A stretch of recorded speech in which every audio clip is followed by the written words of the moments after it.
Então vamos para a última tentativa. No outro perfil lá que eu tenho deu certo. Eu não sei o que está acontecendo com esse aqui. Ó, a Virgínia entrou, vou chamar ela aqui. Vamos ver se agora vai. E aí, Virgínia, vê se você recebeu o convite. Não, agora deu certo. Ai, meu Deus, como é que explica isso, né? Hora tentando só. É, mas tá bom. O pessoal aqui que entrar na hora vai perder um pouquinho, mas depois eles vão entrando aí. Eu peço até quem tá entrando aí vai divulgando pro pessoal aí. E, primeiramente, Virginia, boa noite. É um prazer estar falando com você. Foi a sua indicação veio aí da Tainá, que é uma grande amiga. Falou que você fazia um trabalho muito legal. E primeiro eu tinha feito a live com o Marcos, né, seu esposo, e foi muito legal, foi muito bacana. Também era uma pessoa que eu só conhecia de nome.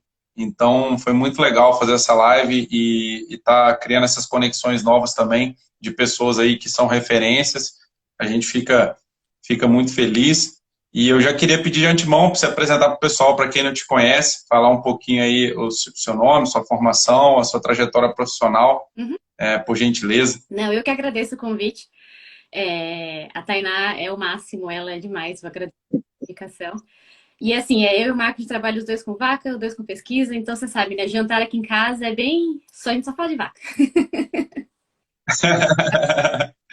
Mas é isso, eu sou de São Paulo, fiz faculdade em Viçosa, fiz graduação e mestrado em Viçosa.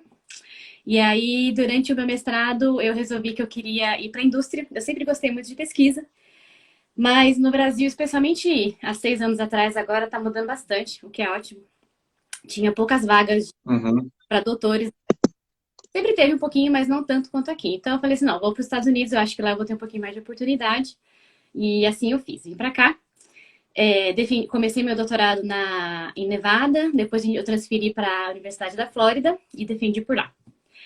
E aí, meus trabalhos de doutorados, eles todos foram em relação à fermentação ruminal, coisas que a gente pode fazer e mensurar o que altera a fermentação ruminal e como que o outflow das coisas que saem do rumen, elas são transformadas. Isso foi metade. Uhum. Outra de modelagem, eu fiz duas meta-análises. É, uma meta-análise olhando quais são os efeitos de alterações na dieta, no flow de várias coisas que saem do rumen, por exemplo, metabolismo de nitrogênio, VFAs, etc. E a outra parte, Uhum. esses dados in vitro, com experimentos que usaram coleta de omaso, que a gente considera mais ou menos um gold standard como lugar de coleta para entender o rumen, e como que Uhum. esse dual flow, que é um sistema de fermentação in vitro contínua. Então, eu fiz bastante coisa in vitro, cuidei muito de vaca de vidro, Uhum. falava lá, e a parte estatística, essa parte de modelagem. E aí, beleza. E aí, nunca trabalhei com mineral. E aí, como a vida é irônica, meu primeiro emprego é com mineral. Então, eu tô aqui na Micronutrients, que é a parte de feed additives da Tral aqui nos Estados Unidos. E nosso Uhum. maior produto, assim, que a gente trabalha mais, assim, mais intenso é realmente os minerais, mas a gente também tem outros produtos que é feed additives, né? Modulador de fermentação, esse tipo de coisa e tal. E foi assim que eu vim parar no mundo, Não, mas basicamente. não, mas bacana, bacana você compartilhar a sua história. Aqui o nosso perfil, o Tracking, a gente tem muitos alunos, né, de graduação, de agronomia, veterinária, zootecnia, e também consultores a campo e produtores. E a gente sempre gosta, né, ainda mais você que teve essa carreira aí bacana, de essa imersão internacional, para contar um pouco, até para inspirar aí também, para ter um roadmap aí, vamos dizer assim, de quem que quer almejar algo nesse sentido, né? Isso é muito legal. E a gente decidiu, né? Eu participei da Discover Conference do novo NRC, queria ter ido presencialmente, infelizmente, devido à pandemia, não deu. E a gente teve a ideia de fazer primeiro, a gente fez uma live com o professor Marcos Neves, que teve também online, e foi meu orientador de mestrado e na graduação. E a gente fez uma live meio que resumo de tudo que ele achou mais relevante. E daí a gente falou, cara, por que a gente não pede às pessoas que participaram do evento, ou presencialmente online, e que trabalham no tema específico, né, para estar falando um pouco de cada tema, né? Às vezes com um senso crítico até mais avançado que nós, que talvez somos mais generalistas, para ter, às vezes, algum destaque que talvez nós somos incapazes de alcançar por não ser a área em específico. E aí a gente fez uma série... Nossa Senhora, é muita informação. Para ser sincero, você perguntar tudo o que mudou de proteína, eu não vou saber te dizer também, não. A gente foca no que a gente... Então. E aí a gente chamou muitas pessoas bacanas, né? Incluindo você. A gente chamou o Danilo Souza, que trabalhou em Michigan com o Mike Allen para falar de consumo, ele ajudou nas equações de consumo. O Ferrareto para falar de carboidratos. O Marcos para falar na parte de bezerras e novilhas. O Jonas para falar de lipídios, né? Ele trabalhou muito com a Analog em Michigan. Você com microminerais e a Veridiana amanhã, que vai falar um pouquinho de proteína para a gente, que é o capítulo assim também que tá dando dor de cabeça para entender. E aí, hoje, né, que o assunto é microminerais e a sua experiência aí na Micronutrients, né, eu queria primeiro, até para contextualizar para os alunos, né, para a gente começar do nível mais básico até o complexo, né, o que a gente conceitua os microminerais, né? Quais são eles, né? E por que micro, né? Como a gente pode contextualizar isso para o pessoal? Sim, sim. Então, a diferença entre micro e macro não tem a ver com a importância, todos são importantes igual.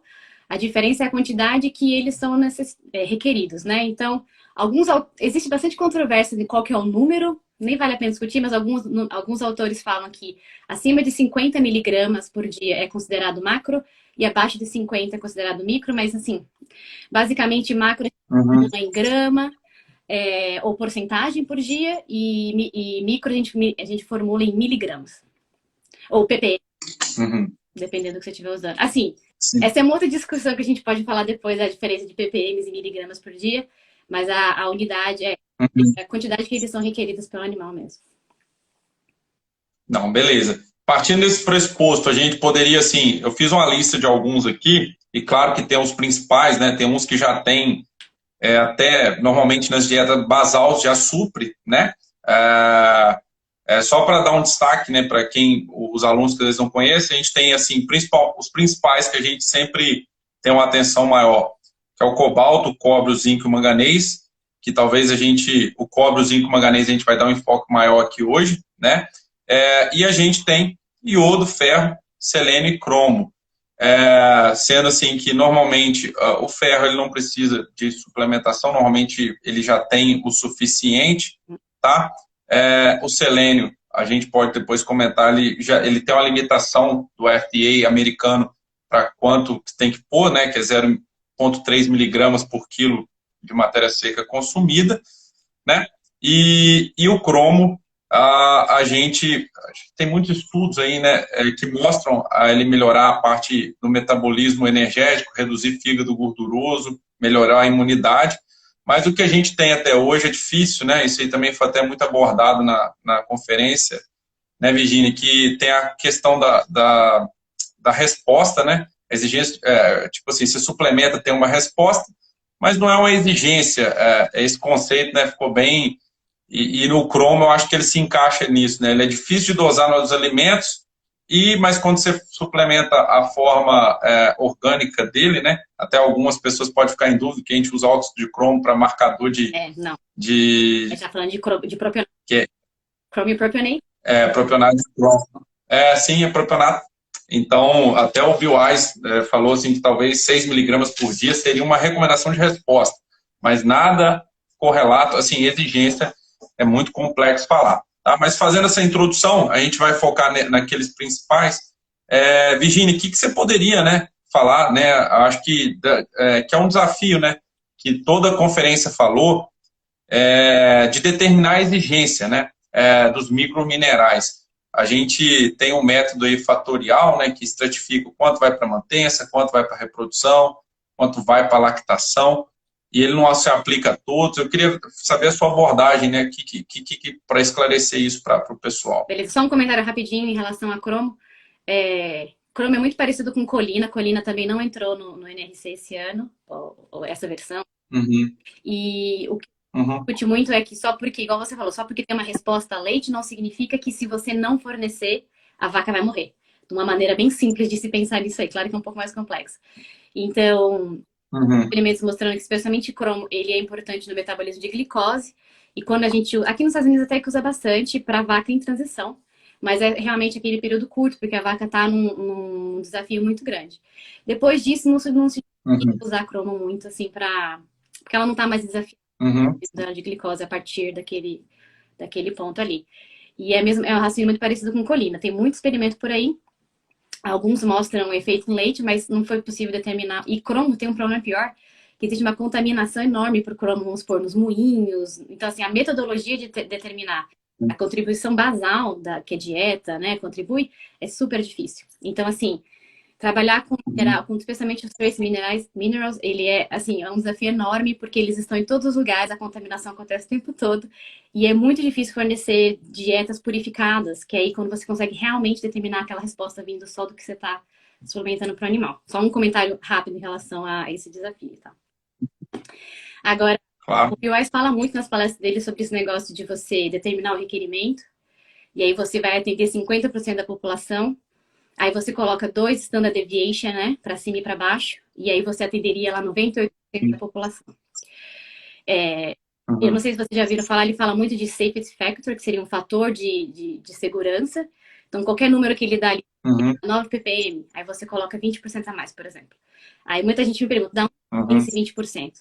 Vem desses 2 standard deviation que eles consideram para você ter uma população, aumentar o seu range, né, que você consegue atingir de animais que você vai suprir adequadamente aquele requerimento. Mas aí, como o Uhum. Trace nada é muito fácil, tudo é muito complicado, eles agora estão usando 2 conceitos, que é requerimento e intake adequado. Aí, que eles estão chamando. Então, Uhum. eles só foram capazes de determinar requerimento real nessa versão de cobre e zinco, porque tem marcadores, Uhum. experimentos suficiente por aí. Cobre, especialmente, tem um marcador decente, então a gente consegue ter realmente uma resposta interessante de cobre. Zinco, dá para usar zinco que foi retido, e são os únicos que eles estão Uhum. considerando como requerimento. Os outros todos são como intake adequado. O que isso significa? Se você alimentar aquela quantidade, você provavelmente vai estar ok, mas a gente não sabe se aquele é exato o target que o animal precisa. Uhum. Uhum. E até a gente vai depois comentar aí o que aumentou, né, desses microminerais que a Virginia deu destaque. Essa questão aí do consumo adequado foi uma coisa que eles bateram muito em cima, realmente bem interessante. E eu queria ver com você, né, até antes da gente ir diretamente para o que mudou, né, da parte dos microminerais, quando a gente considera os microminerais, né, a gente sabe que tem muito antagonistas, né, para absorção. Que você pode falar? Assim, eu vi que principalmente o cobre, né, tem muito antagonista, principalmente, e o zinco também e tal. Mas o que você poderia dar de destaque, né, para esses antagonistas e como eles afetam aí? Sim, o cobre é um que a gente entende bem. Existem até umas equações, eu acho que o NRC até, o 2001 já tinha, eu acho que, não sei se eles mudaram, talvez eles tenham mudado só os parâmetros, uma equação que você consegue jogar uns valores de lá de enxofre, nossa, meu cérebro tá dando não, e Uhum. molibdênio, que são os principais que a gente sabe que afeta a absorção de cobre, e você consegue calcular. Mas, deixando bem claro que os requerimentos que o NRC coloca lá para os microminerais, eles estão considerando que o animal não está sob nenhum efeito de antagonista. Então, é um animal no estado perfeito. Então, concentração. Uhum. Aqui nos Estados Unidos, por exemplo, o DDG tem alta concentração de enxofre.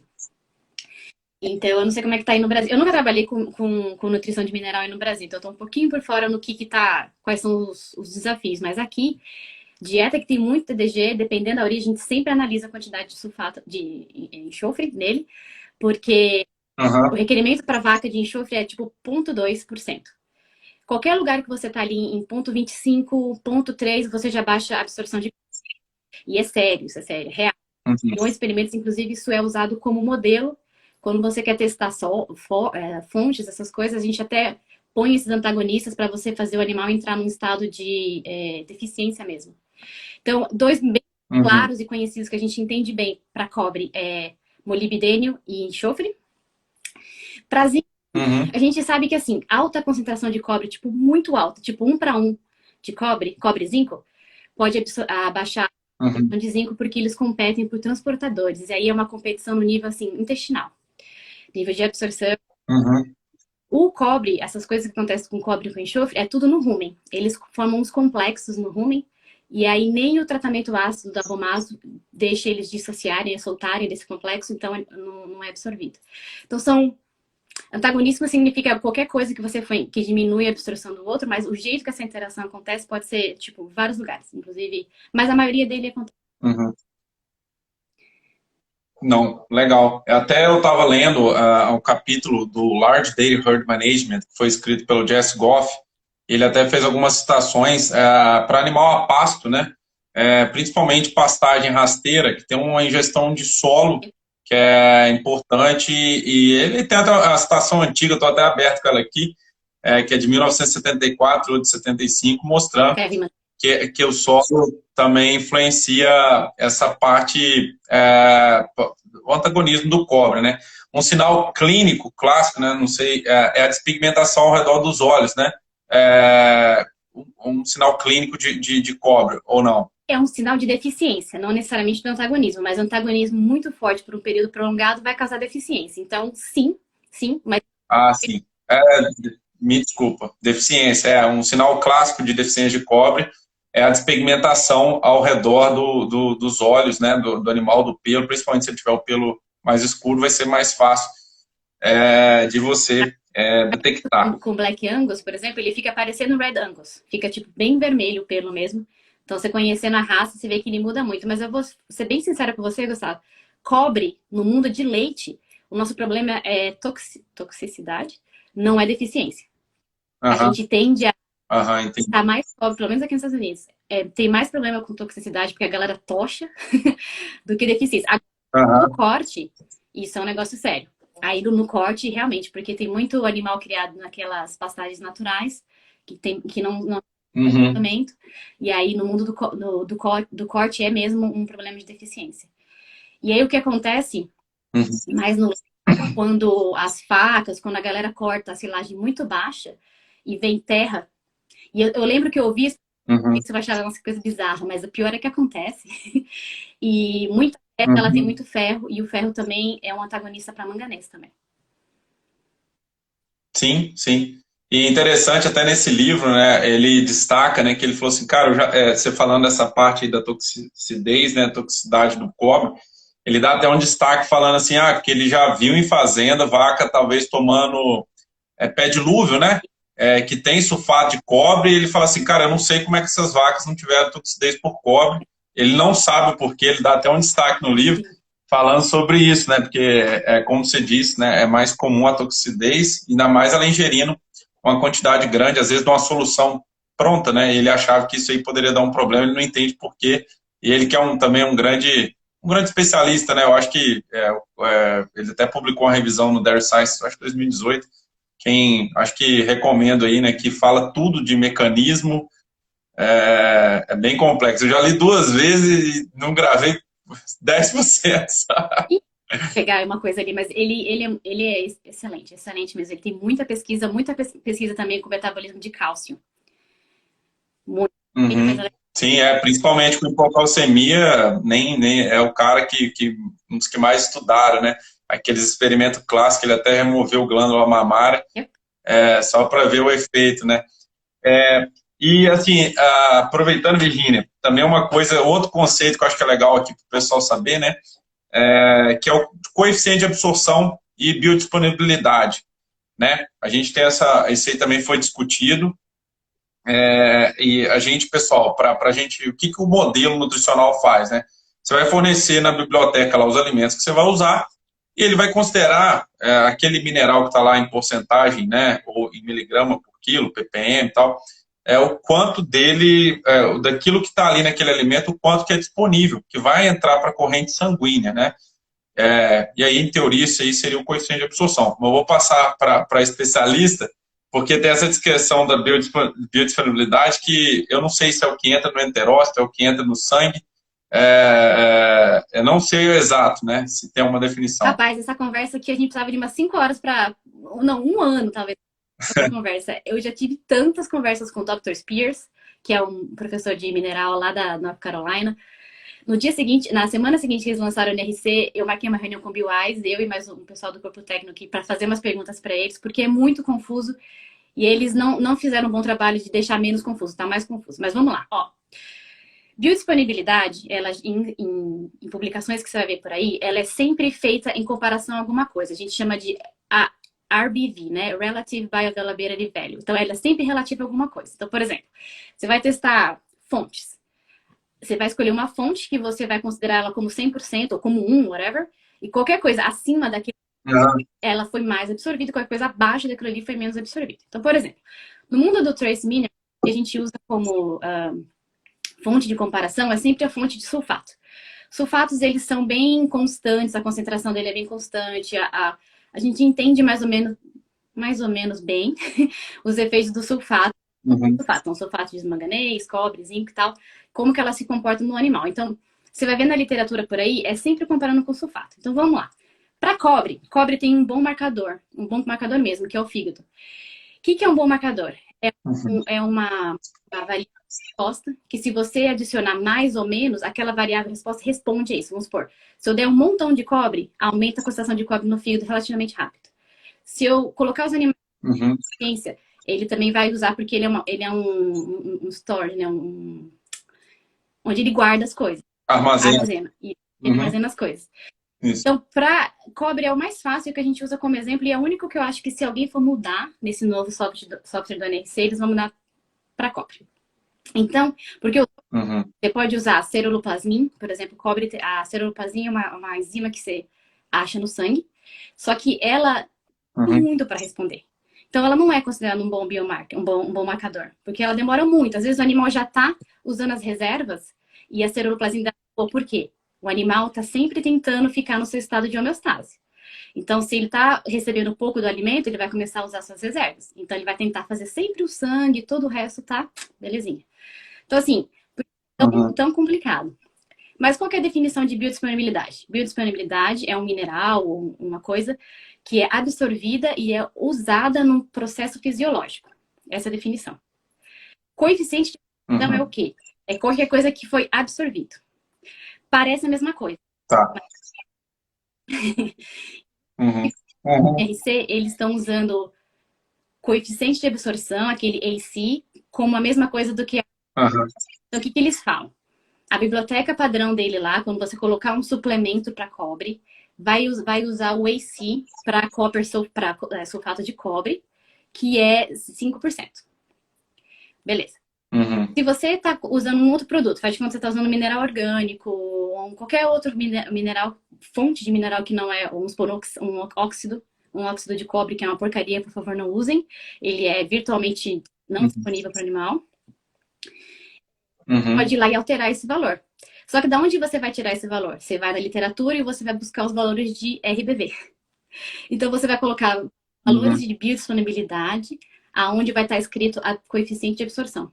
Tá vendo como é confuso? É super confuso. Sim. Mas é o que tem que ser feito, é isso. A razão para isso é o seguinte. Para você gerar... primeiro, você não vai achar papers por aí medindo o coeficiente de absorção real. Por quê? Você vai precisar de isótopos. Isso é super caro, é difícil de achar e nenhuma empresa por aí roda experimento com isso aí.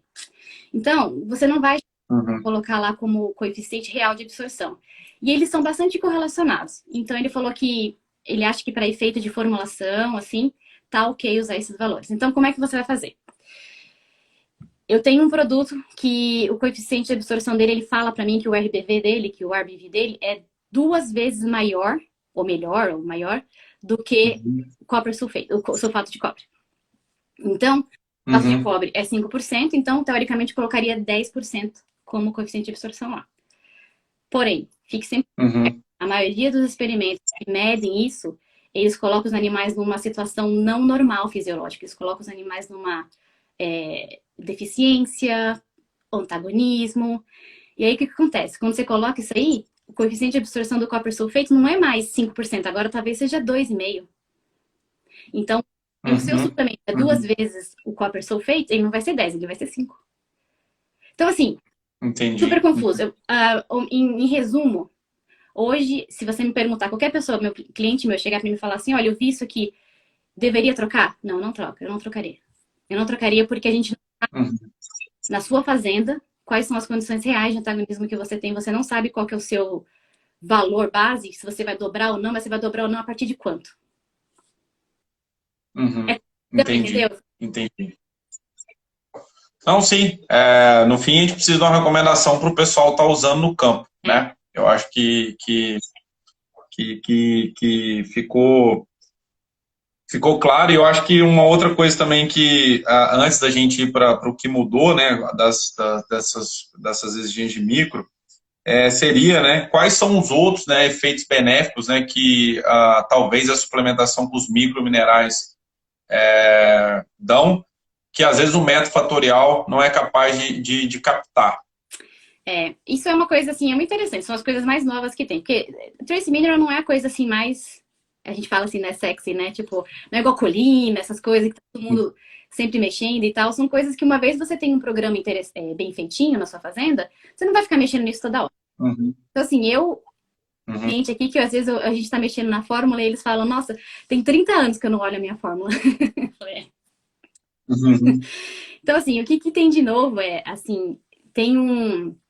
Tem bastante experimento hoje em dia mostrando os efeitos de fontes de mineral na fermentação ruminal. E aí isso é quase que uma forma de antagonismo. A ideia de que mineral em excesso afeta a população do rumen, ela é super antiga, ela não é nova. Os primeiros experimentos olhando são uhum, da década de 50, 60, lá na Flórida, assim, bem iniciais. E a ideia que eles estavam querendo entender era assim, primeiro, se a população do rumen tem um requerimento para mineral, e tem, né? E esse uhum, requerimento, se acima desse requerimento, o que que você tem um benefício? Elas vão crescer mais, vão crescer menos? Enfim, essa era a ideia que o uhum, povo também do tecnologia de alimentos usa muito também essa ideia de usar minerais como antimicrobianos. Então, por exemplo, uhum, é muito comum a gente compra uma pomada, essas coisas assim, ela tem zinco, tem cobre, isso tudo é para matar uhum, bactérias. Então, a ideia veio uhum, ideias e benefícios que a gente não consegue medir. São, por exemplo, existem fontes que são muito solúveis no rumen, que liberam esses metais livres, e cobre livre, cobre, zinco, né? Eles são todos muito reativos. Eles nunca vão ficar cobre 2 mais, tipo, só ali na solução. Ele vai sempre tentar se ligar a alguma outra coisa. E aí, vocês uhum, mostram que quando você usa essas fontes solúveis, você deprime a digestibilidade da fibra. Então, assim, é uma coisa muito interessante. Você uhum, imaginou que você ia alimentar, tipo, cobre, zinco e manganês dá, sei lá, 3 miligramas para uma vaca. E que você alimentar 3 miligramas, eu uhum, achei quase 2% de porcentagem de digestibilidade da fibra dela. É muito interessante. Então, uhum. assim, o conceito é antigo, mas a aplicação e os experimentos e tal desse conceito são bem novos, assim, tem, sabe, 5, 6 anos. E Legal. uma outra coisa que o Bill Nye sempre fala nas palestras dele, que eu acho interessantíssimo, que eu tô super copiando ele, que ele chama das novas fronteiras na nutrição de mineral, que é... Ele rodou um experimento muito interessante, mostrando que quando você alimentava diferentes fontes de mineral, você diminuía a população, ó, não a população, a concentração de uma bactéria, de um gênero de bactéria que chama treponema, e esse gênero é associado Uhum. a digital dermatitis, sabe? Que é saúde de, de casco. Não, é uma doença muito típica aqui que a gente tem, que é a dermatite interdigital, que dá aqui no, entre o, sim, nós sabemos aqui, é um problema muito comum aqui. Exato, fica um negocinho vermelho. Aqui eles chamam de strawberry, não sei o que lá, que parece um morango mesmo aqui. É Sim, sim, esse mesmo. sim. Essa doença, ela é associada com... Ela tem vários fatores, assim, causativos, mas tem vários experimentos mostrando que, tipo, quando o animal tá num cenário de digital dermatitis, mais de 92% dos animais tinham alta contaminação de treponema. Então, a ideia do que ele estava falando ali era que, tipo, quando você usa essas fontes diferentes, você diminuiria a contaminação ambiental. Então, assim, por exemplo, um animal machuca, né? Tem a ver com lesão, tem a ver com várias coisas. Aí a bactéria entra ali e causa lesão. Mas, assim, se você está num ambiente Uhum. Bota no ambiente com menor contaminação por essa bactéria, que isso talvez diminuiria a incidência da doença. Mas eu falo isso com sempre muito cuidado, porque assim, ainda não tá, a gente não conseguiu provar, porque isso é uma coisa super nova. Foi publicado, acho que foi o quê? 2018, por aí. Eles ainda não fizeram experimentos Uhum. e qual o efeito dessa redução do treponema, da concentração, né, da sharing, né, que eles falam nas fezes, com a Uhum. evidência real das fazendas da doença, né? Então, assim, é uma ideia de mecanismo de como essas fontes diferentes, e eu tô falando agora de zinco especificamente, isso é zinco que foi testado, como essas fontes diferentes de zinco Uhum. podem afetar a saúde de casco, porque, eu não sei você, mas desde que eu tava na graduação, o povo fala, não, porque zinco para casco, porque zinco, quando é num formato, uma fonte assim, ou assada, ela melhora a saúde de casco. A gente nunca entendeu, além do fato Por quê? que zinco ele é parte da molécula de queratina. E essa era a explicação Uhum. simples que todo mundo sempre dava. Que a gente não acha que é só isso. Então agora eles estão começando a Uhum. tentar entender que talvez esse mecanismo de ação tenha a ver com várias outras coisas, não só a integridade da molécula, por causa da queratina e coisas assim. Então, assim, é uma linha de pesquisa super. Esse experimento já foi replicado com fontes diferentes, já foi testado com fontes de orgânico, sempre comparando com alguma coisa, né? Comparando com sulfato normalmente. Já foi usado com hydroxy e o resultado foi bem parecido no sentido de realmente diminuir a população dessa bactéria nas fezes. Uhum. Não, legal, essa informação é muito nova e interessante. Todas duas, né? Tanto do cobre, zinco, manganês, fontes mais solúveis, talvez interferindo aí na digestão da fibra, né? Prejudicando. E também essa aí do zinco, né? Em reduzir o treponema nas fezes. E uma das coisas que a gente sabe da dermatite interdigital é que quando a gente está num ambiente muito sujo, né?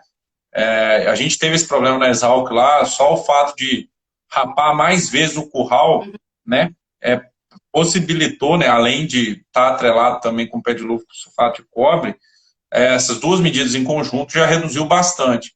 Aí você atrelar isso ainda, talvez uma suplementação que consiga reduzir a contaminação, né, da bactéria que ajuda a causar essa doença, pô, fantástico.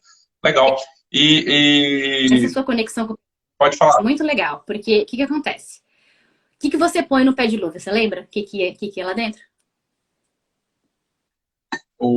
A cauda, vamos dizer assim, aqui no Brasil o pessoal usa ou sulfato de cobre ou formol. Exato. Sulfato de cobre é o mais comum, né? Formol tá diminuindo um pouquinho por causa de cancerígeno e tudo mais, assim, né? Sulfato de cobre. Ah, E aí, olha só esse paralelo que interessante. O sulfato de cobre, você coloca ele na solução do pé dilúvio porque ele mata a bactéria. Só que o sulfato de cobre sim. também é o que muita gente usa para alimentar as vacas. E o que tem no rumen da vaca? Bactéria. Então, assim, feito Uhum. no negócio da digestibilidade da fibra, toda essa ideia vem desse paralelo de falar assim, cara, a gente usa como antimicrobial e em várias outras coisas, por que a gente está alimentando as vacas com isso aqui?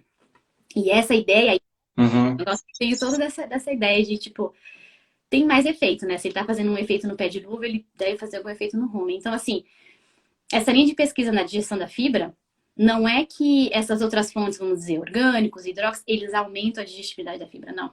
O sulfato diminui. Se você tiver um trabalho onde Uhum. você não alimenta nenhuma fonte suplementar de mineral, um controle, né? Seria igual se você alimentar mais Uhum. protegidas. Então, é como se você tivesse Uhum. o rumo funcionar como ele deveria funcionar.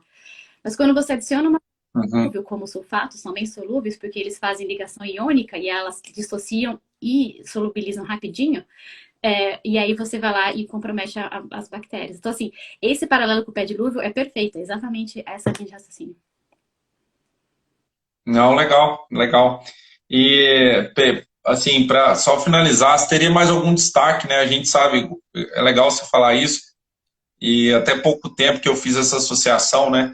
Quando a gente pega esses micro aí, cobre, manganês, zinco, quando a gente vê a posição deles na tabela periódica, né? Eles estão mais ali nos metais de transição, no meio, e eles mudam a valência, né? Não vou lembrar de todos aí, mais 3 para mais 2, né? E isso confere, né, um efeito aí, talvez eles ajudarem como antioxidante ou pró, dependendo de quanto você está suplementando, né? Então, só dar esse destaque, né? Eu não sei se eles têm mais algum na parte de imunidade, eu não vou lembrar todas as funções, né, mas eles atuam como cofatores enzimáticos, né? Tem inúmeras, né, Virginia? Inúmeras. Funções, né? Parte daquelas enzimas que a gente chama de metaloenzimas, que é metal, e elas, assim, estão em todos os lugares. Essa é uma das dificuldades de se medir requerimento de mineral também, por isso, porque eles estão, de trace, especialmente, eles estão em todos os lugares. Então, assim, eles são cofatores de muitos, eles estão associados com muitos processos imunes. A pesquisa nos últimos, sei lá, 10 anos tem focado muito no... Porque cobre não é um problema para vaca, como eu falei, né? No sentido de... Implementa mais do que suficiente. Mas zinco tem sido algo que todo mundo está pensando. Será que a gente deveria aumentar o zinco? Porque será que você alimentar um pouquinho mais do requerimento, pensando esses outras coisas que o requerimento não consegue contar? Porque requerimento é determinado com animal saudável, tudo certinho. Será que, por exemplo, uma vaca em heat stress, em estresse calórico, ela baixa o consumo. Qual que é o problema? Você vai lá, a gente alimenta trace mineral como ppm, né? Ou miligramas por quilogramas. O que é isso? É uma concentração. Se é uma concentração e a vaca cortou o consumo dela pela metade, ou seja, ela não está comendo o que ela precisava mais. E aí, eu sei que um pouquinho da sua pergunta, mas é um ponto muito importante que eu gosto de falar sempre com todo mundo, fique atento com as suas miligramas por dia de mineral que o seu animal precisa. A gente cai no hábito de falar de ppm, ou miligramas por quilogramas. O próprio Bill Weiss, você vai nas apresentações dele do NRC aqui, eu acho que só cobre ele falou em miligrama por dia, o resto tudo é em concentração. A gente cai no hábito porque é um número mais fácil, mas fique atento, na verdade, que você precisa entregar para esse animal. E é daí que vem as nuances de vaca seca, porque ela come muito menos, você aumenta a concentração, mas os miligramas que ela recebe por dia às vezes mesmo ou menor, enfim. Fique atento a isso, porque isso aí é um ponto de discussão enorme, assim, de problema que dá. Não, legal você estar falando isso, a gente até fala isso para quem está formulando a campo, e às vezes a pessoa quer formular por porcentagem, a gente às vezes faz por porcentagem em relação a um consumo específico, né? Você tem que dar um chute para, na hora que você vai formular, você precisa de uma equação para predizer. E depois você tem que medir na fazenda o consumo real para você jogar, né, na sua planilha, ou no NRC mesmo, no software, para ver o que isso está entregando para a vaca, né? Porque a demanda da vaca é por nutriente no sangue, né? Gramas, quilos no sangue.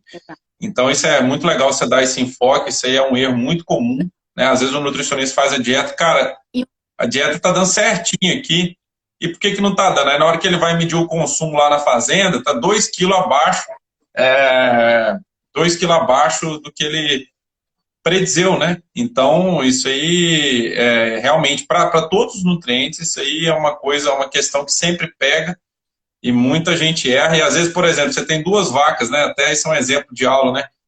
Uma vaca com, sei lá, 600 quilos e outra com 500, né? Elas estão dando a mesma produção de leite. A vaca de 600 quilos, com o mesmo sólidos, tudo, tá, pessoal? A vaca de 600 quilos vai ter uma dieta mais, vamos dizer assim, diluída. Você vai poder pôr porcentagens menores porque ela come mais, né? E é isso que a Virginia está falando, e a gente vai ver isso para a vaca seca, né? Porque a vaca seca talvez não, né? Ela tem um consumo menor, então você vai ter que pôr mais porcentagem, né? Ou ppm para você ter o consumo adequado que a gente está falando aqui, né? Que é o tanto de miligramas por dia, né? Que você tem que ter. Exato. Para passar a regra... Desculpa. Pode falar, desculpa. Não, pode falar. Eu ia falar, que só voltando à sua pergunta anterior, por exemplo, o zinco, ele é muito importante para o sistema imune. E a vaca que está no período de transição, ela geralmente está super desafiada. Essas vacas de alta produção que vão dar um pico aí super... A gente sabe o que acontece com elas no período de transição. Aí, olha só como é feita para dar errado. Se você formula em ppm ou em concentração, essa vaca está comendo menos. E ela está precisando muito. Vamos pensar agora em zinco, por exemplo. Ela está com o sistema imune dela super ativado por tudo que está acontecendo.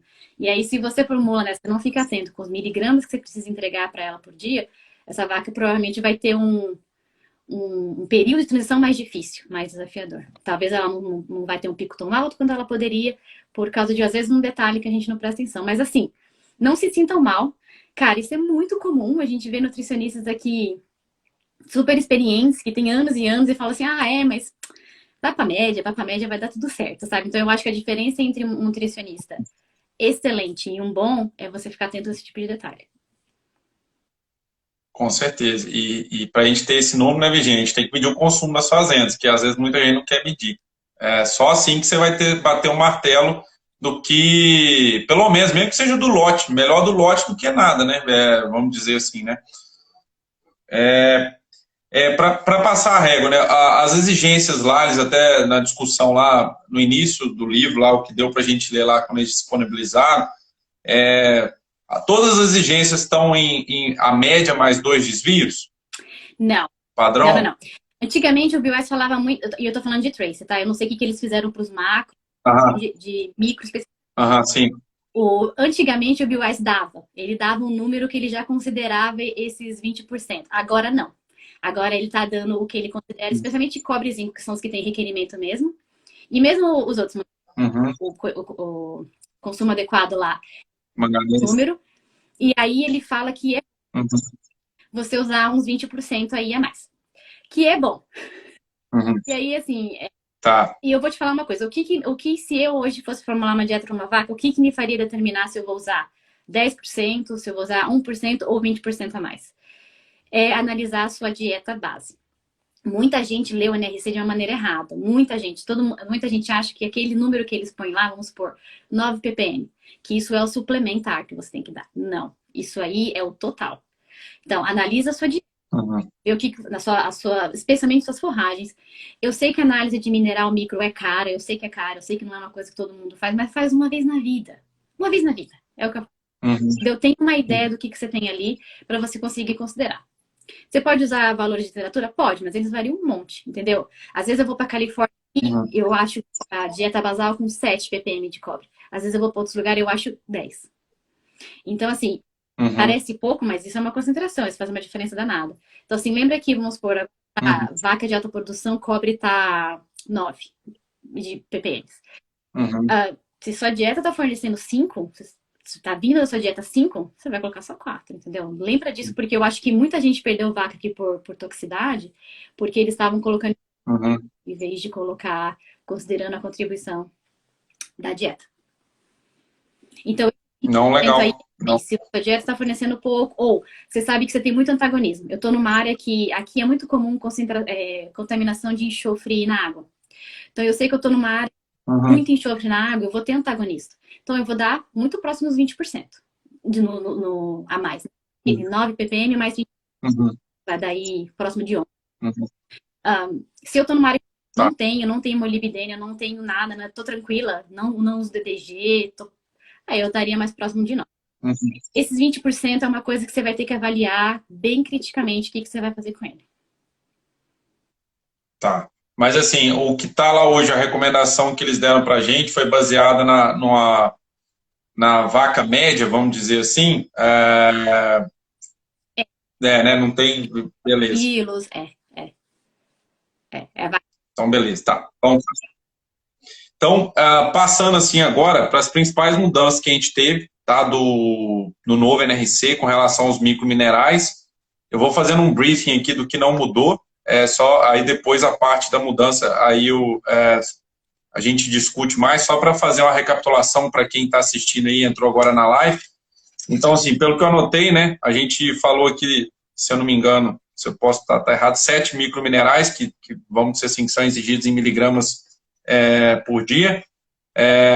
Os principais que tiveram mudança foram o cobalto, cobre, zinco e manganês. Os demais, o ferro, normalmente ele não precisa ser suplementado, porque ele já tem bastante na dieta basal. O selênio, a gente tem uma regulação do FDA americano que só pode 0,3 miligramas por quilo de consumo de matéria seca, tá? Então não pode aumentar. O selênio é muito importante e também, é um antioxidante, atua lá na glutationa peroxidase, na imunidade, né? Muito interessante. Iodo, 0,5 miligramas por quilo de consumo de matéria seca, né? É o número que eu tirei do BioWise. O cromo, como a gente falou, né? O propionato de cromo e a Virginia discutiu bastante, falou um pouquinho aqui para nós, né? É igual a colina, a gente não tem uma exigência, a gente sabe que suplementa no pós-parto ali, no período de transição, você tem uma resposta positiva, ajuda a vaca a melhorar no no metabolismo energético, reduz fígado gorduroso, melhora o sistema imune, né? Ele é bem específico para aquela época, igual colina também, né? A gente suplementa no período de transição. E aí a gente entra nos 4 aí que tiveram a mudança, começando com o cobalto, né, pessoal? Para quem não sabe, o cobalto, ele a gente não tem exigência por cobalto pela vaca, né? A gente tem da vitamina B12, que é sintetizada no rumen, você precisa de cobalto para sintetizar, e se eu não me engano, depois, né, a gente também tem até um armazenamento no fígado, né, da vitamina B12, que dá para você ter períodos de escassez aí de cobalto que ainda a vaca aguenta manter. Então, o cobalto, né, Virginia, foi um que subiu, né, um pouquinho aí a suplementação, né? Eu acho que o que aconteceu com o cobalto foi o seguinte, existe uma tendência muito forte no mercado aqui de tochar cobalto, ele não é muito caro, e esse flow de vitamina B12 maior, se isso melhoraria coisas geral, saúde de fígado, né, do animal e tal. Então teve muitos experimentos nos últimos anos com isso, então eu acho que foi uma coisa que ajudou bastante a eles terem uma ideia melhor de que a gente poderia fazer. Outra coisa boa do cobalto é que ele tem um marcador decente, porque os únicos que têm decente dos minerais, dos micro, o cobalto tem, cobre é o melhor, que tem o melhor de todos, zinco. Agora, manganês, cara, tipo, não tem um marcador decente de manganês. É super, super complicado. E tem no fígado vai bem também. Então, como o cobalto, você vai lá e mede vitamina B12, concentração de vitamina B12 no fígado, ele responde bem à suplementação de cobalto. Eles conseguiram ter mais dado e, enfim, avançar um pouquinho mais na pesquisa em relação ao requerimento de cobalto. Ele subiu para 0,2, eu acho. Isso, 0,2 miligramas por quilo de matéria seca. Ele era 0,11 do NRC 2001 e subiu aí para 0,2, realmente pelo isso aí que você falou, com esse novo conjunto de dados. E aí a gente vai para o cobre, né? Só que olhando a colinha para não errar, né? Então, assim, subiu, né? O requerimento de cobre, principalmente a exigência de mantença, né? Na vaca seca. E para lactação, acho que teve uma redução, se eu não me engano. O que aconteceu com a maioria dos minerais foi o seguinte, aumentou a exigência de manutenção, mas os coeficientes de absorção também abaixaram. Então, o que aconteceu com alguns que não mudaram muito foi quando eles foram lá e se balancearam. Aumentou a exigência, mas baixou a absorção. E eu acho que no NRC anterior era um coeficiente de absorção muito alto para alguns minerais e não era bem por aí. E aí acho que foi isso que deu uma igualada. Agora, com cobre, especialmente a vaca seca mudou bastante, assim, né? Para vaca seca aumentou, acho que uns 40%, foi para 17%. Vaca seca aí comendo, tipo, 12 quilos. Não, teve exatamente isso. E muito... isso aí que você disse, dessa questão, né? Teve essas alterações no coeficiente de absorção e isso acabou impactando.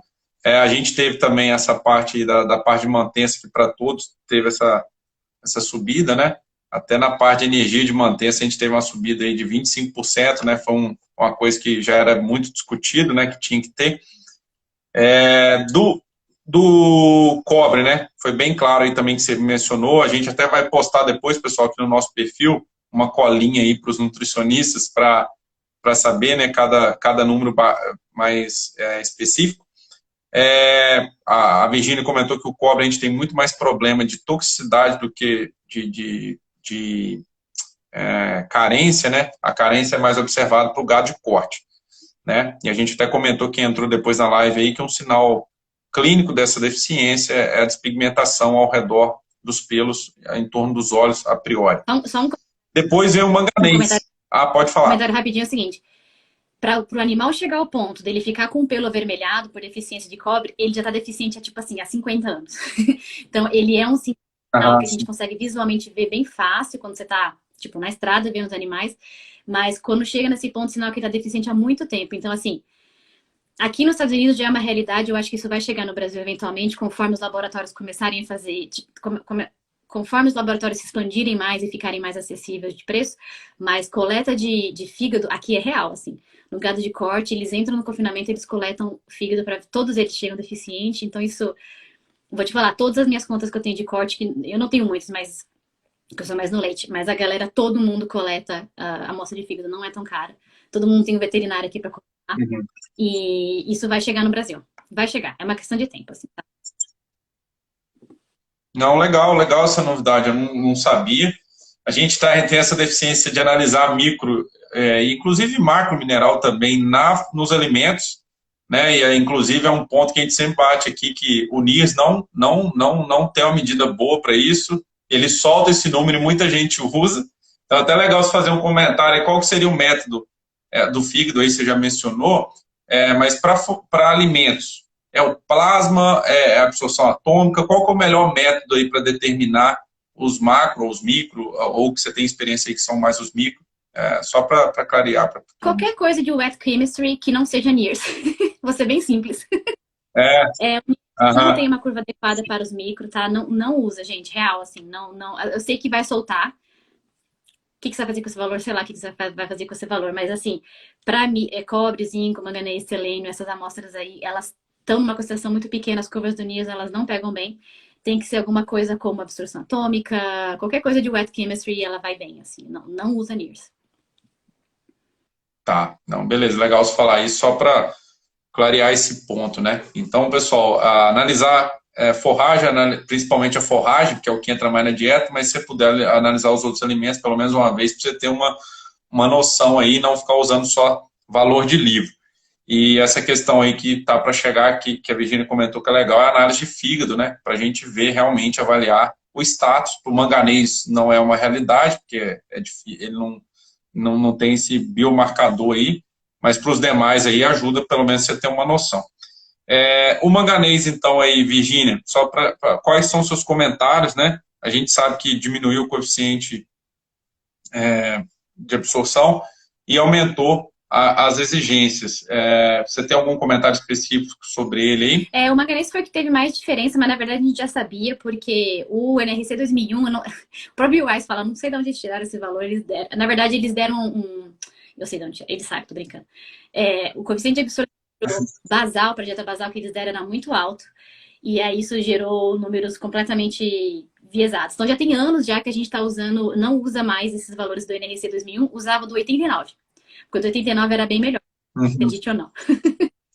Então, tiveram 2 experimentos, um com a Stephanie Hansen lá na North Carolina, usando beef heifers, e um que o Wise fez com o pessoal da Zimpro, olhando, revisando esses valores mesmo de manganês, e eles viram que o que estava no não era adequado mesmo.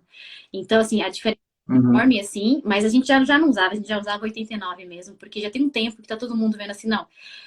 O que acontecia era o seguinte, as vacas alimentadas naquele valor geravam bezerras e tal, que muitas vezes já vinham. Normalmente a deficiência você não vê no animal, você vai ver na segunda. Na cria. Então é isso aí, manganês ele subiu pra. A gente já estava próximo disso aí mesmo. O que acontece? Eu vou falar uma coisa real aqui com manganês. A absorção de manganês é super baixa. É super baixa. Ela tá agora para 0,04%. Tipo. É muito baixo. Muito baixo. É muito, muito, muito, muito baixo. Então, realmente, a pesquisa com manganês ela é complicada. Então, assim, a galera aqui tá sempre com a dieta próxima de 50 ppm. Eu acho que o Bill Wise, nas últimas apresentações dele, ele colocou um valor um pouquinho mais baixo, colocou 40, mas isso aí varia conforme o estado, né? Então, assim, para vaca seca, né? E 30 mais ou menos para vaca em lactação. Não, beleza, esse número aí que é interessante. Então, 30, eu estou aqui também com aquela apresentação que ele fez para Balkin, aberta, e realmente é isso aí. Ele bateu nesses números aí que até andou aqui, que eu não pausei, 40 miligramas para vaca seca por quilo de consumo, né? E para vaca em lactação, 30 miligramas por quilo de consumo. E até ele falou que o NRC 2001 estava 13, né? Então, assim, o principal motivo dessa subida é isso aí, gente. Reduziu o coeficiente de absorção, né? Eles viram que tinha mais dados de estudo, né? Que não era aquilo. De 0,75 foi para 0,4, né? Com dos alimentos, né? Os dados dos alimentos, e aí, pô, vai ter que subir, porque para atender a exigência vai ter esse efeito. E aí a gente tem, para finalizar, né? Desses, o zinco, né? Aí eu queria saber quais são os seus comentários aí sobre o zinco. O zinco também aumentou um pouquinho. Ele aumentou um pouquinho para vaca seca, eu acho que aumentou uns 10% mais ou menos para vaca seca. E para vaca em lactação aumentou uns 15% por aí. Mas ele está ao redor de 60 miligramas por quilogramas para vaca em lactação. Você vai ver muito experimento por aí, aplicação de pessoas testando 75 ppm. E todo mundo me pergunta assim, a gente deveria alimentar acima? É porque é os 20% lá, que muita gente acaba colocando, sabendo que tem alguns fatores que podem reduzir a sua absorção de alguns minerais. Então, assim, lembra que esses números, eles são numa vaca ideal. Então, e também, eu acho que, assim, considerando esse fator de proteção que ele fala, não tem nada que me convença que você tem que alimentar 100 ppm de zinco para uma vaca, não, sabe? Então, fica muito esperto, que tem muita gente que subir muito isso aí sem nenhum embasamento científico, sabe? Não, legal. E vou destacar esses números, né, que o pessoal depois vai ver lá. É isso mesmo, 60 miligramas para lactação por quilo de consumo da vaca e vaca seca de 28 miligramas por quilo de consumo. Então, teve essa subida. Do cobre, que eu acho que a gente só não esqueceu de comentar, para vaca seca, né? 17 miligramas por quilo, pelo menos que está aqui. Isso aí vai dar, considerando aquele consumo de 12 quilos de matéria seca, né?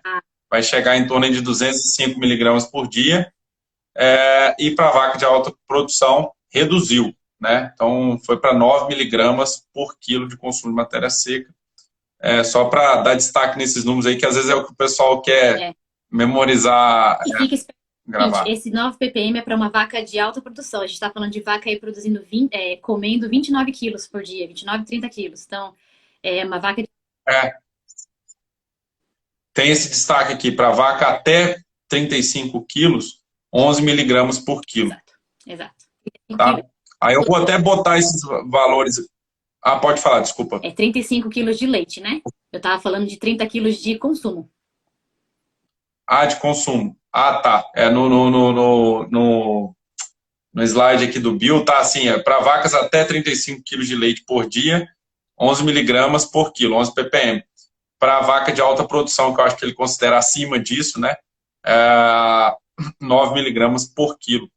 E até interessante que essa divisão do 35 ficou na minha cabeça, que se eu não me engano, agora eu não sei se é para vitamina A, eles tiveram uma observação sobre isso também, né, nesse ponto ainda, mas só um adendo. Beleza. Para finalizar, Virginia, acho que o papo tá bom demais, aprendemos pra caramba aqui hoje. Depois tem até uma perguntinha aqui que eu vou abrir, mas eu gostaria que você falasse um pouco dessas novas tecnologias aí que vocês trabalham, os hidróxidos minerais ou até outros aí que você tem, só para esclarecer para o pessoal o que são essas novas tecnologias e quais são os benefícios delas. Beleza. Só para esclarecer alguns detalhes, é o seguinte, o mercado de minerais aqui nos Estados Unidos funciona um pouquinho diferente do Brasil. O Brasil, a maioria das empresas, a gente tem aí a Tortuga, a Tral, a Cargill, e todas elas fazem um pacote de solução e elas colocam os minerais lá. Aqui os nutricionistas são geralmente independentes, ninguém é completamente independente, mas eles vão lá e escolhem as suas fontes. É por isso que dá essa abertura da gente discutir um monte de diferentes fontes. Talvez nem todo cara aqui tenha a possibilidade de conversar tanto sobre fontes, porque dependendo da sua empresa que você está trabalhando, ela talvez tenha uma certa fonte que use. Mas, historicamente, assim, o que acontece? Tudo lá na década de 30 começou usando óxidos. Óxidos de zinco, óxidos de cobre. Era a fonte que era econômica e que a galera que estava disponível. Sulfatos, eles existem desde aquela época, só que eles eram muito caros. As tecnologias de mineração dele eram muito caras, então, assim, eles estavam lá, mas eles não eram muito usados. Então, assim, depois da Segunda Guerra Mundial, os sulfatos começaram a ser usados bastante porque mudou as tecnologias de extração. E aí eles viraram assim, tipo, gold standard. Todo mundo começou a usar ele porque é barato. E, tipo, aí tava lá disponível para todo mundo. Na década de 70, então, eles inventaram os orgânicos. Que todo mundo já deve ter ouvido falar, pelo menos assim, uma ideia do que é orgânico. E a definição de um mineral orgânico é o quê? É um metal, então cobre, zinco, manganês, qualquer coisa, ligado a uma molécula que contém carbono. Então, é igual a nossa aula de química lá na graduação. O que é a diferença da química orgânica para inorgânica? Moléculas que a gente estuda que contêm carbonos. Então, esses orgânicos. E aí, é uma categoria gigantesca. Você vai encontrar proteinados, que são, então, um metal ligado a uma proteína, um metal ligado a um aminoácido, Pode ser um aminoácido específico, por exemplo, tem uns que são, vamos supor, cobre ligado à lisina. Então eu sei que minha fonte é cobre com lisina. É um metal aminoácido. Tem outras que é um aminoácido não específico. Então é um metal ligado a qualquer aminoácido. Vamos embora. Tem ligados a... Enfim, é uma classe bem grande a classe dos orgânicos. E na década de 90, em 96, foi criado o que a gente chama de hydroxy mineral, né? Que é um mineral que ele é considerado orgânico, ele não é ligado a uma molécula orgânica que contém carbono, não é? Só que ele tem ligações covalentes, que são ligações bem fortes. E bem parecido com as ligações que você vai encontrar nos orgânicos. Os orgânicos, ele liga o seu metal à sua molécula orgânica por ligações covalentes. Então, aquilo que você estava falando, tabela periódica, meu dia 1 no meu trabalho foi isso. Abrir a tabela periódica, olhar assim, deixa eu ver onde eles estão, qual tipo de ligação e qual que é a influência disso aí para o animal, né? Então, assim, realmente é muito interessante parar para pensar nisso. Então, os orgânicos, eles têm essa ligação covalente, os hidroxy também. E isso faz com que quando eles passam pelo rumen, ou até mesmo quando eles estão no premix, que eles não interajam tanto com moléculas que estão ali, por exemplo, água, no rumen é a solubilidade, e aí ele passa por um tratamento ácido, que é o estômago, né, o abomasso, e aí libera o seu metal do ligante, e aí vai ser absorvido, lembrando que metais são absorvidos como metais, não são absorvidos como molécula inteira. Então, quando você mineral orgânico faz de conta que é ligado a uma lisina, que seu animal vai absorver a forma do metal é o cobre, e a lisina vai ser absorvida como lisina. Eles sempre se separam. Então, isso é o que tem de mais novo aí no mercado. E é muito interessante porque é uma proposta nova no sentido de preço, né? Os orgânicos são mais caros, então geralmente se faz uma combinação de orgânico com sulfatos. E os hidróxidos, ele fica no sentido de preço. Entendi. O hidróxido vamos dizer assim, que é um micromineral aí ligado a uma hidroxila, ou não? A ligação covalente que ele tem é com uma hidroxila, por isso esse termo hidróxido ou não? Hidróxido é do tipo de ligação que ele... Exatamente. É ligado com hidrogênios e oxigênios e tal, assim. É por isso que ele... Ah, tá. Ah, beleza. E ele tem uma absorção melhor, vocês têm observado, do que em relação aos orgânicos convencionais? Que tem de benefício aí? Olha, é o seguinte, ele, em relação à absorção, todos os experimentos que a gente fez até agora é bem parecido com os orgânicos. Ele tem uma absorção melhor que os orgânicos, então é melhor absorvido que o sulfato, especialmente. Aqui nos Estados Unidos a gente usa muito sulfato como fonte inorgânica, quase não usa óxido mais. Eu sei que no Brasil usa óxido de zinco, e eu acho que o óxido ele é uma fonte bem ok, assim, o óxido de cobre que é o pior de todos, porque ele não é absorvido pelo animal. Então, se você vê ele por aí, já manda ele embora, não usa ele. Agora, o óxido de zinco é uma fonte ok, assim, ele tem as limitações que, por ser uma fonte solúvel, mas ele é uma fonte que é disponível pelo animal. Então, para os hidróxidos com os sulfatos, ele tem uma absorção muito maior. Mas quando o orgânico geralmente é bem parecido. Só que, como eu disse, a classe de orgânico é uma classe bem grande. Tem milhões de marcas, de ligantes, milhões de coisas. Então, assim, a gente não testou todos que existem no universo, porque são muitos, mas pelo menos em relação aos geralmente dá um valor bem parecido. Sim, e tem essa questão do preço ser um pouquinho mais abaixo. O preço... Beleza. O que acontece? Aqui nos Estados Unidos, ninguém vai alimentar as vacas com 100% orgânico. Não tem jeito. Embora a gente está falando aqui de alguns centavos, é o preço, é o jeito que o mercado funciona. Então, o que eles vão fazer? Eles fazem uma combinação. Normalmente, é uma combinação de 70% inorgânico e 30%... Essa é uma combinação, assim... Esse número, ele é escolhido por causa do valor econômico, não por causa da ciência. Não tem nenhum experimento... Melhor você fazer 30, tem gente que faz 25, 75, 40, 60, enfim. É conforme a sua economia, o que permite você colocar lá, que não vai afetar muito o preço. O outro cenário é a galera é muito sensível para preço, vai lá e alimenta só inorgânico, desculpa. E o ele é um preço que ele fica no meio, então dá para você fazer uma dieta inteira com ele sem precisar de combinações. Então, assim, é uma fonte moderna, vamos dizer assim, bastante interessante. Não, legal você falar isso, e até, pessoal, o intuito de fazer esse tipo de proteção é evitar esses antagonismos que tem no rumen também, né? Talvez vai ter lá no intestino algum, que aí não tem como, porque depois do Abomaso todos eles vão estar liberados, mas de certa forma você está tentando pelo menos prevenir antagonismos que possam vir a acontecer lá no rumen. Então, legal, e principalmente, né, pelo entendimento meu, né, Virginia, tanto o orgânico e o hidróxido é só para os micros, né, que é onde a gente tem esse problema, coeficientes de absorção já são baixos, muito antagonismo, então é onde que a gente tem esse zelo para tentar potencializar a absorção e chegar àquilo que você estava A gente querendo. tem que tomar muito mineral, porque os minerais, os microminerais, eles são muito reativos.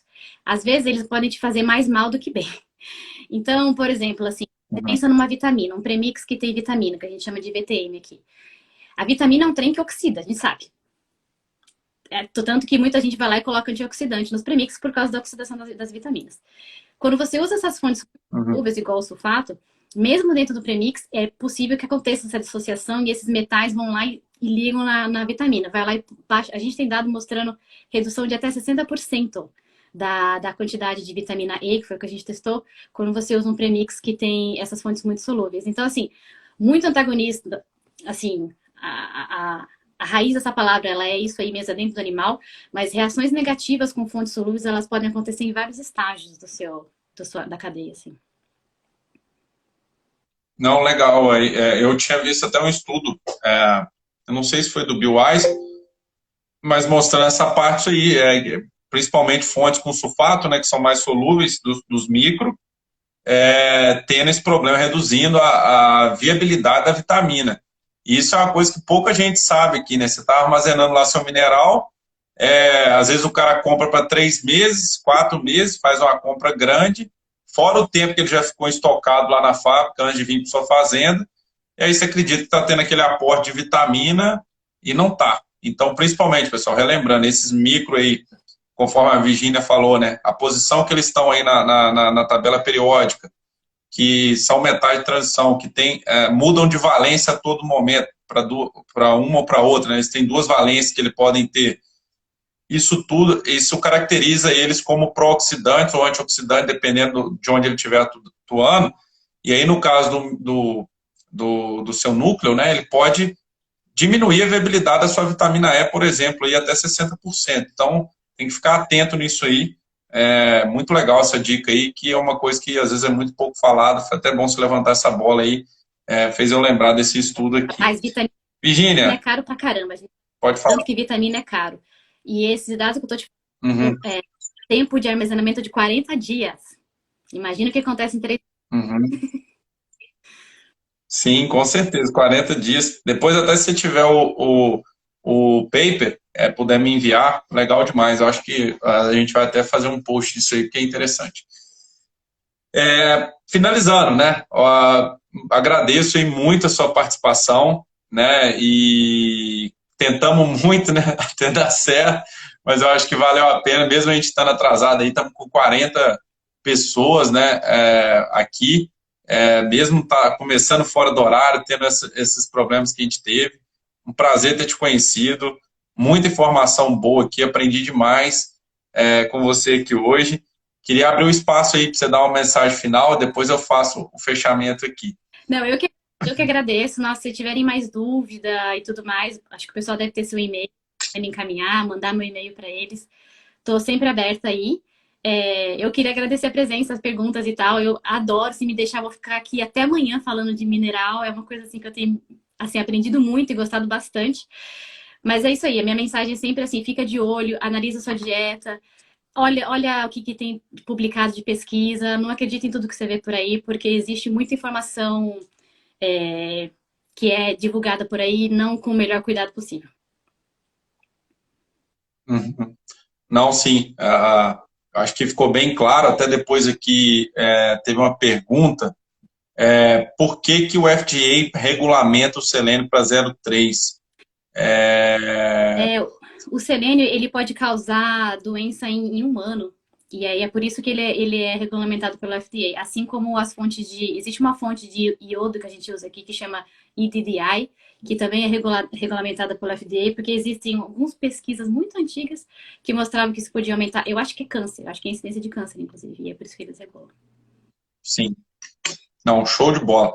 Pessoal, obrigado. Vocês, agradeço a Virgínia novamente. Quem quiser também, a gente está sorteando esse boné aqui do tracking. Quem quiser participar, marquem aí 3 pessoas que deveriam assistir essa live aí no nosso, nas lives que a gente fez aí da Maratona do NRC, em todas as lives, porque o intuito nosso é difundir informação, é trazer pessoas aí que têm um conhecimento muito interessante, profundo sobre o tema, e levar até você, às vezes que ainda não tem o inglês tão treinado para captar essa informação, às vezes que você não tem esse senso crítico científico, eu também não tenho para todas as áreas, confesso que eu acho que a gente nunca vai ter, então é por isso que é legal a gente estar interagindo.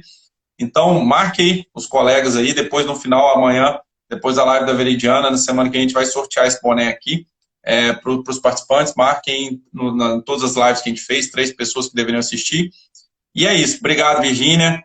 Fica com Deus. Muito obrigado pela paciência. E precisando aí, estamos à disposição sempre, tá bom? Obrigada, obrigada. Boa noite para vocês aí. Um abraço. Fique com Deus. Tchau, tchau.